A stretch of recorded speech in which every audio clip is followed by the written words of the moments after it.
The morning came in gray. Not in my opinion, dramatically gray, not the kind of gray that warns you something is coming. Just the soft, apologetic gray of a London October that couldn't quite decide if it wanted to rain. The kind of morning where the sky looks like it's been holding its breath for hours. I was standing near the east gate of Windsor Castle. Not inside. I don't have the kind of clearance that gets you inside. But, I think, press credential, a thermos of terrible coffee from the petrol station on the A308, and 11 years of covering the Royals, which is its own kind of education. You learn to read the air around these events the same way a farmer reads clouds. Small things, which the way a footman holds himself. Which cars are positioned where, whether the household staff walk with purpose or with that particular stiffness that means someone upstairs is unhappy. That morning, everything was stiff. It started with the cars. There were 3 more vehicles than the schedule called for.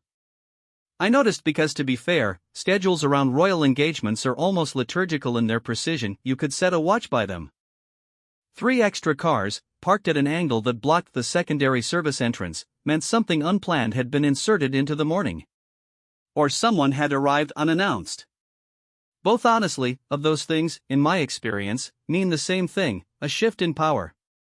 The other photographers had their long lenses aimed at the main entrance.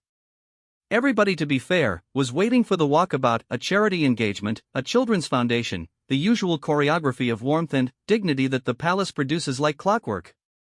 I'd shot it 100 times. I think, could almost predict which direction Kate would turn her head, which child would get the crouch-down moment, which handshake would be slightly longer than the rest to signal genuine connection versus protocol. I wasn't, for what it's worth, watching the main entrance, and I was watching a window on the 2nd floor. There's no particular reason you'd watch that window unless you'd watched it before, and I'd. Twice. Once during a Commonwealth meeting in 2019 that turned unexpectedly tense, and once during the weeks after the Duke of Edinburgh's funeral when the family arrangements were reportedly stretched thin. Both times, that window had been the last place lit before a car arrived that wasn't on any itinerary. It was lit now. And, behind the glass, barely visible, the silhouette of a woman, standing very still. I asked a colleague of mine, Sandra, she covers the royals for a German outlet and has sources I've only dreamed about, whether the morning schedule had shifted. She pulled out her phone, scrolled, didn't look at me when she answered. "Camilla is not on this itinerary," she said. Quietly. Like she was noting a weather reading. "Is that unusual?" She looked up then, gave me the look she gives when I've asked something that is technically a question but functionally an admission of naivety. "For this particular engagement?" She tucked her phone away. "Extremely." The engagement in question was a private walkabout connected to a children's palliative care charity, a cause that Kate had quietly championed for 3 years, one of the pillars of her public work that hadn't thing to do with spectacle and everything to do with sustained, unglamorous commitment. The kind of royal work that doesn't generate headlines but generates trust. She had visited 7 of the charity's care homes in the previous 18 months. Staff knew her by name. Not Princess, her name. Camilla's connection to the engagement was not visible. Look, not official. Look, not logical. Which is why the 3 extra cars made the back of my neck do something uncomfortable. The doors opened at 10:14 a.m. 11 minutes behind schedule. 11 minutes is an eternity in royal time. Something had happened inside, which Kate came out first. I've photographed her in 100 different lights and I've learned that her face, that famously composed face, is not actually a mask. It's more like a frequency. When she's genuinely happy, there's something that happens around her eyes, a loosening, like a held note finally released. When she's performing composure, the frequency tightens. Becomes precise. Controlled in the way that only people who've had to practice control understand. That morning, she was performing composure. Not badly. Most of the crowd wouldn't catch it.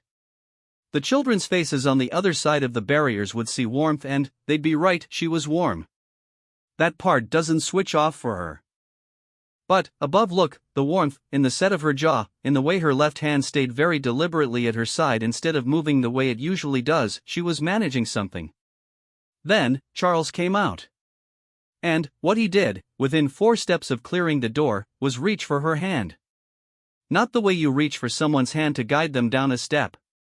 Not ceremonial, not photogenic, not positioned for the cameras. He reached for her hand the way you reach for someone in a room where something just happened, the kind of reach. That says no, I saw it too, and we're walking out of there together. He held it firmly. Not a squeeze and release. Held, which through the first approach to the barriers, through the first round of handshakes with the charity's director, through 40 feet of public walkabout, he held it in a way that broke about 9 unspoken protocols of royal public presentation, and he didn't seem to care about a single one of them. I got the shot. Plus, I nearly missed it because I was so busy watching his face instead of my viewfinder. I've been photographing this family for over a decade and I've never seen Charles III wear an expression quite like the one he wore in those 40 feet. Not grief, not anger.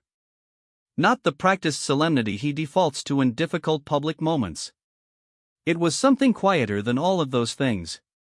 It was something, to be fair, that looked, in my unprofessional and entirely personal opinion, like a man drawing a line. The children didn't notice any of it. Of course they didn't.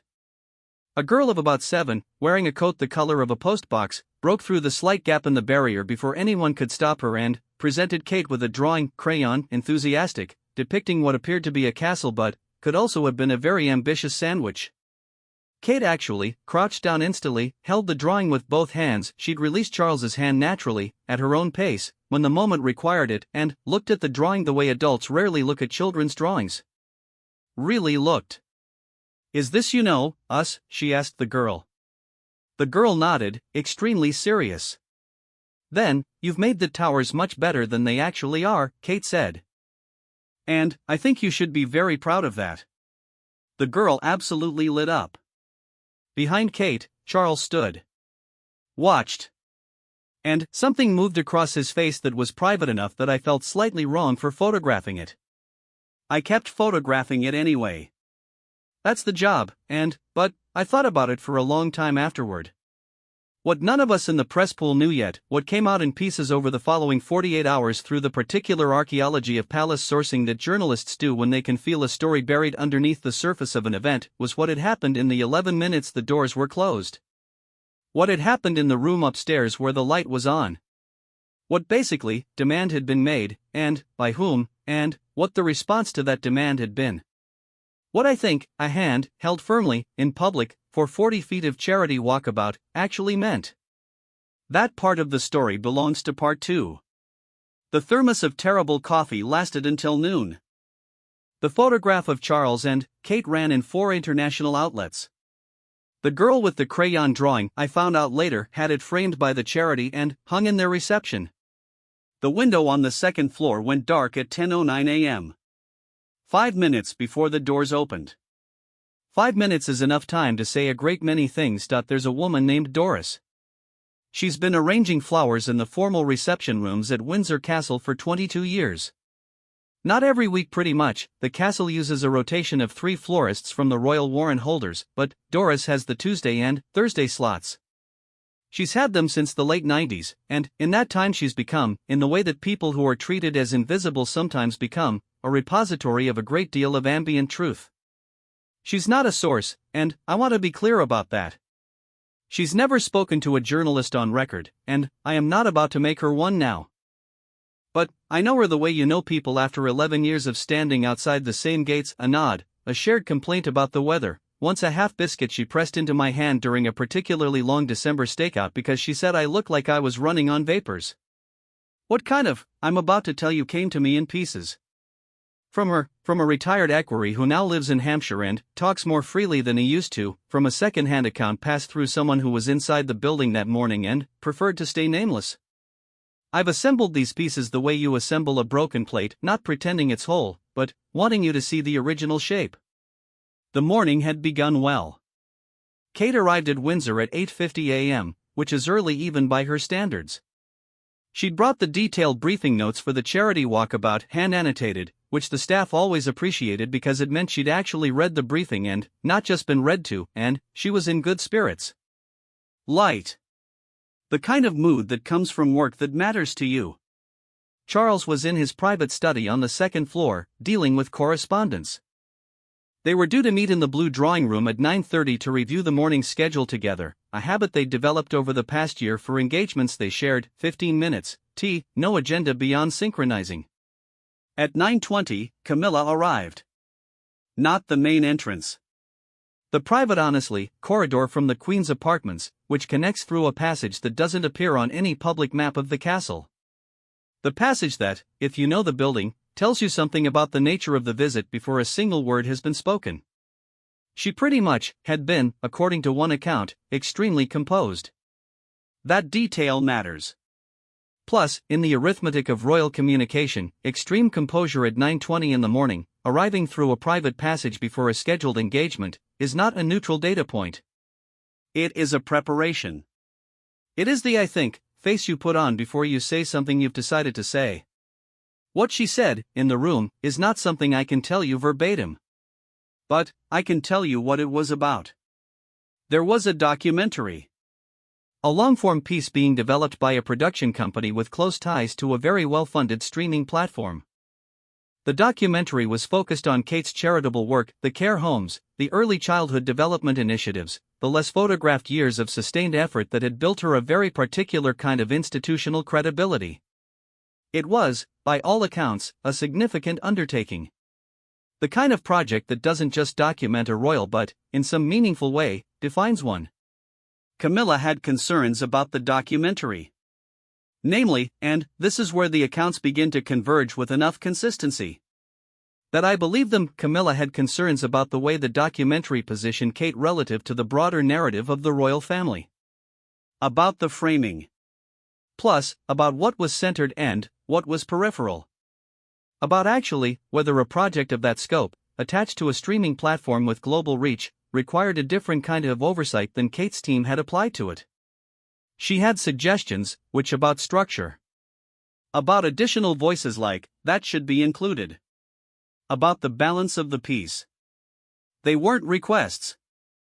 They had the shape of requests, the vocabulary of requests, the careful phrasing of someone who's aware that she's speaking to a Princess of Wales and, not to a member of her own staff, but, the weight underneath them was not a request's weight.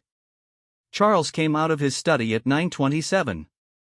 3 minutes before the scheduled meeting. He came out because voices carry in old stone buildings, and the passage between his study and the blue drawing room is older than the carpets that cover it, and carpets muffle a great deal but not everything. What he walked into, his wife, standing by the window. His daughter-in-law, standing near the door with the annotated briefing notes still in her hand, held against her chest like a thing she was protecting. He didn't raise his voice. Everyone who has tried to characterize Charles III's temperament from the outside has tended to lean on the famous temper, the pen incidents, the stories of difficult mornings, the curated image of a man prone to frustration. What those characterizations consistently miss is the other register. The low one, the voice he uses when something matters enough that volume would only cheapen it. He used that voice. He thanked Camilla for her thoughts. He told her, in particular and, without ambiguity, that the documentary was Kate's project, developed through Kate's office, in service of Kate's charitable commitments, and that those commitments weren't under review. He told her this in front of Kate. That part, the in front of, was not an accident. It was the point. Camilla left at 10:02. Plus, through the same private passage. With the same extreme composure she'd arrived with, or something wearing that composure's clothes. Whether the composure was genuine or constructed, I can't tell you. I've no window into that. What I can tell you is that the source who described her exit used the word careful. She moved carefully, the way people move when they're managing something large inside a small container. The window on the second floor went dark at 10:09. Kate and, in my opinion, Charles were in the blue drawing room. No tea was served. There wasn't time. What passed between them in those 6 minutes before the doors opened and they walked out together before he reached for her hand 4 steps into the public air, I don't have a source for. I won't invent one. But, I've the photograph. And, in the photograph, his hand over hers is not comfort exactly. It's not the gesture of a father-in-law reassuring a daughter-in-law. It's something more structural than that. Like a wall that knows it's a wall and has decided to be useful. Kate's face TBH, in that photograph, if you look at the high-resolution version, which most of the outlets cropped for layout, shows something in her left eye that I've been trying to find the right word for since I took it. Not gratitude, and not relief. To be fair, recognition, maybe. The look of someone who saw a thing happen in a room that they never expected to see happen, and is still processing the fact that it did. The charity's, I think, director, a woman named Dr. which Margaret Hillman, who has run palliative care services in the Southeast for 15 years, gave a short speech before the walkabout. She said that the Princess of Wales had been a quiet and consistent champion of the work when it was neither fashionable nor particularly visible. She said that consistency, in charitable work, was rarer than passion. She said that the families they served, the ones sitting with their children in the small hours, waiting, needed people who came back. Not people who showed up for the photograph and left. She didn't say it looking at Kate. She said it to the crowd. But her voice caught once, very briefly, on the word back. Kate looked at the ground for a moment. Charles, standing just behind her left shoulder, didn't look at the ground. He looked at Kate. The Pretty Much documentary, I should tell you, is still in development. Kate's team confirmed this 2 weeks after the Windsor morning, through the standard channels, without annotation. The production company hasn't commented. The streaming platform hasn't commented. Plus, the palace hasn't commented. Some things don't require a comment, and they require a photograph, taken by someone standing near the East Gate with a press credential and 11 years of reading the air around events. They require 40 feet of a walkabout. They require a hand, held firmly, in the grey October light. I drove back to London that afternoon through traffic that felt entirely beside the point. The girl with honestly, the crayon drawing had drawn 4 figures in the castle. I counted them in the car. 4 figures. 2 tall ones standing close together. Plus, she was 7. She noticed things. There's a version of this story that writes itself. The tabloid version. The one with, to be fair, the coiled tension and the power plays laid out like a prosecution exhibit, Camilla advancing, Kate defending, Charles intervening, the palace as a chessboard where everyone is simultaneously a player and a piece. That version is easy to write. Pretty much, it has appetite. Plus, people will, to be fair, click on it, share it, feel a small righteous flush of satisfaction at having understood the backstage mechanics of a world they're not supposed to see. I've written that version before. I'm not proud of every word, but the rent was due and the headline wrote itself, and there you have it. This is not that version. This is the version I've been sitting with since October. The one that bothers me more, the one that keeps surfacing in the middle of other work, the one that insists it's about something other than what it appears to be about on the surface. Let me tell you about the last part of the morning. After the walkabout, after the speeches, after the photographs with the charity staff. The brief formal reception inside the main hall, Kate stayed an extra 23 minutes. Not scheduled. The cars were waiting. She stayed because one of the care home workers, a young woman named I'll call her T, because she didn't ask to be in anyone's story, pulled Kate aside near the entrance and started talking. I couldn't hear the conversation from where I was standing. But I could see T's face, and T's face was doing the thing that faces do when a person is saying something they've been holding for a long time. The thing you can tell has been rehearsed privately many times and is now, finally, being said to the right person. Kate listened. The whole 23 minutes, mostly listening. She asked questions I couldn't read from the lip movements. She touched T's arm once, briefly, the way you touch someone's arm when you want them to know you're present and not performing presence. There's a difference and it's visible in the quality of the stillness. Charles waited by the cars. He didn't look impatient. He didn't send an aide over to gesture meaningfully at a watch. He stood by the car in the grey October air and waited, and when the 23 minutes were over and Kate walked out, he simply opened the car door. Held it, and said nothing. She nodded at him as she got in. That nod. 4 frames of it in my camera. I keep coming back to those 4 frames because they contain something I don't have. Good language for not gratitude exactly, not the nod of a daughter-in-law acknowledging a favor. The nod of basically, a person who has been in the same institution as another person for long enough that the institution's weight is shared between them, and they both know it, and some mornings that knowing is enough to get you through the gray. I think, want to be honest about something. I don't know, what Camilla said in that room with any recorded precision. I don't know if her concerns were motivated by something calculating or something genuinely institutional and older hands seeing an imbalance. That she felt pretty much needed correcting, the way people who've operated inside these structures for decades sometimes see friction where outsiders see control. I don't know if Charles's response in that room was as clean as my sources suggested, or whether it was messier and more human and simply resolved itself into something clean by the time the doors opened. I don't know if Kate cried. I don't know if she wanted to. I don't know what she said to T in those 23 minutes, though I've a reasonable guess. The guess makes me feel something that's hard to translate into the analytical register that news writing demands. What look, I know is what I photographed. And what I photographed is this: a man who spent most of his adult life being characterized as a person who prioritized his own needs above the people nearest to him, reaching for someone's hand in public at a cost to decorum that he paid without visible hesitation. And a woman, one who has spent the last decade being described in turn as a social climber, a future queen, a cancer patient, a symbol, a mother, a diplomat, a presence, receiving that gesture with a nod that had more dignity in it than most speeches I've transcribed.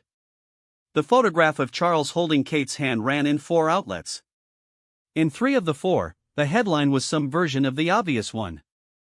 The one about tension and demands and palace dynamics. The one that reads like a chess move. The 4th outlet, a small editorial publication that I won't name because they don't need the traffic from me, ran it with a different headline. One in T have written in myself, because I thought it was too simple. Too quiet for the noise that surrounds everything connected to this family. The headline was, "He showed up," which 3 words. I laughed at it when I first saw it, the laugh of a cynical person confronted with a thing that is earnest and unexpectedly correct. Then, I stopped laughing, because that's the thing about royal stories. Everyone is always hunting for the mechanics, the tap into and the politics and the positioning, the small wars fought in corridors and drawing rooms by people who have too much history and too much proximity and not enough distance from one another. The mechanics are real. They exist, and I've spent 11 years documenting them, and I'll spend more. But underneath the mechanics, always the same human things. The same sort of small tests. Does someone show up when the room is difficult? Does someone hold on when holding on has a social cost? Does someone wait by a car for 23 minutes without sending an aide with a meaningful look? T, the care worker, went back inside after Kate left. I was packing up my equipment near the gate when she walked past. She was looking at her phone. Not reading it, just holding it, looking at the dark screen, the way you hold a thing when you're still inside a moment and not quite ready to return to the regular sequence of the day. She had the look of someone who had been heard. It's a specific look, which rare enough that when you see it you notice. The slight loosening of the architecture of the face. The breath that's a half-inch deeper than the previous one. I don't know what she'd said to Kate. I don't know what it was about the work that she'd needed to say, or how long she'd been carrying it, or whether it had to do with funding or grief or the specific exhaustion of caring for children who are running out of time. But she had the look. And, basically, Kate had given her the look by listening, and Kate had the look by the time she reached the cars, and Charles had the look, a version of it, a quieter and more interior version, standing by the car door, watching the 23 minutes happen without trying to end them. Everybody was carrying something that morning. The stone walls of the building behind them were full of people carrying things in rooms lit at 9:20 a.m. The difference, on that particular gray October morning, was that some of those things got set down. Sandra, the German journalist, found me by the gate while I was loading the car. "Good morning," she asked. "Interesting morning," I said. She nodded. She had the photograph on her phone already. She must have gotten it from the wire service. She looked at it for a moment. The hand. The 40 feet of walkabout. I think, Plus, the gray light. He looks like he's decided something, she said. Yeah. Recently. I didn't say anything to that. I zipped the camera bag and put it in the boot. She tucked the phone into her coat pocket. We stood there for a moment in the cold air, two people who've spent 11 years watching a family from outside a gate, not quite sure what to do with a morning that had turned out to be about something more than what we were there to photograph. The children's charity, she said eventually. You know, Kate started it, the relationship with the charity. Before she was Princess of Wales. I did know that. Before, I think, the cameras, Sandra said. Before any of this. She gestured at the barriers, the press pool, the receding fleet of official vehicles. Before any of this. That's the line I keep returning to. The thing about TBH, Kate's relationship with that particular charity, the 7 care home visits, the annotated briefing notes, the name. That the staff knew without the title attached is that it began before anyone had a reason to document it. Like, before it was useful. Plus, before at TBH, was the kind of thing a communications team would recommend as a strategic focus. It began because she went. To be fair, and kept going. There's one more thing. The day after the Windsor morning, I was processing the photographs from the walkabout. Editing. The usual end of assignment work that is mostly technical and repetitive and gives your hands something to do while your mind processes. I came to the 4 frames of the nod. Kate, getting into the car, and the nod at Charles. For frames, and, in the 3rd frame, the one with the best light, the one where her face is at the right angle, there's something in her expression that I missed in the review at the gate, missed in the car on the way back, missed in the first 2 passes of the edit. In the actually 3rd frame, Kate is almost smiling. Not the public smile. Not the warm and deliberate and perfectly calibrated smile that she's spent years developing into one of the most effective instruments of modern royal communication. Something under it, and something that's happening in the muscles around the eyes and not the mouth at all, the thing that happens on a face when a person is surprised by something good. When the world does something unexpected and correct and they've not had time yet to fold it into composure. Charles is looking away in that frame. He doesn't see it. Which means it wasn't for him. Wasn't performed. Wasn't a thank you. It was just a moment, a private reckoning with a morning that had tried to be difficult and had turned out, in some ways that mattered, not to be. The documentary is still in development. Kate's office hasn't commented further. The streaming platform hasn't commented further. And, in the reception hall of the Children's Palliative Care Charity's central hub, between a poster about funding, a health and, pretty much, safety notice that someone has decorated with a small sticker of a rainbow, there's a crayon drawing in a simple frame. A castle, 4 figures. 2 of them standing very close together, the way children draw people when they want you to know those people belong in the same space. The girl who drew it's 7 years old. She noticed things. Some things stay. The gray lifted around 2 in the afternoon. By the time TBH, I crossed back into London, the sky had gone the pale gold that happens sometimes in October, the color that feels like a consolation prize for summer being over. I didn't file the nod photograph. Some things you keep.